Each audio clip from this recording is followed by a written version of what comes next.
हर category के tax payers की ITR filing date अलग अलग होती है। जैसे if you are a salaried earner person और यू आर अ एचयूएफ और आपका कोई बिजनेस नहीं है तो आपकी आईटीआर की due date is 31 July. Freelancer हो आप या आप कंसल्टेंट हो या आप प्रिजम्पटिव टैक्सेशन के अंदर बिजनेस की रिटर्न भरते हो और आपका टैक्स ऑडिट नहीं है तो आपकी जो ड्यू डेट रिटर्न फाइलिंग की है वो 31 अगस्त है। अगर आप कंपनीज है या पार्टनरशिप फर्म है और आपके accounts are comes under compulsory audit तो आपको उस केस में जो ड्यू डेट है वो 31 अक्टूबर है। इसी तरह अगर आप ट्रांसफर प्राइसिंग आप पे एप्लीकेबल है या आप इंटरनेशनल ट्रांजैक्शंस में डील करते हैं तो आपकी जो ड्यू डेट है वो 30 नवंबर है। इसमें सिर्फ डेट याद रखना ही काफी नहीं है। अगर आप आईटीआर डिले से फाइल करते हैं तो there could be penalty which could be levied, there could be interest which could be because of the late filing of the ITRs, या आपके लॉसेस जो कैरी फॉरवर्ड हो सकते हैं वो आपको डिनाई हो सकते हैं इन सर्टेन सर्कमस्टांसेस। तो आपको ये ध्यान रखना है कि आपको आईटीआर को टाइमली फाइल करना है। अगर आपको आईटीआर को लास्ट टाइम के लिए छोड़ते हैं तो there could be stress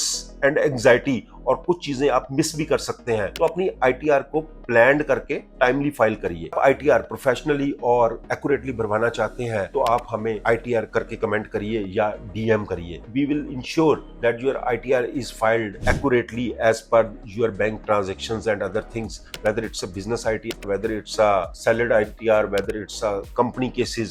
So we will ensure that complete accuracy is maintained while filing of the ITR.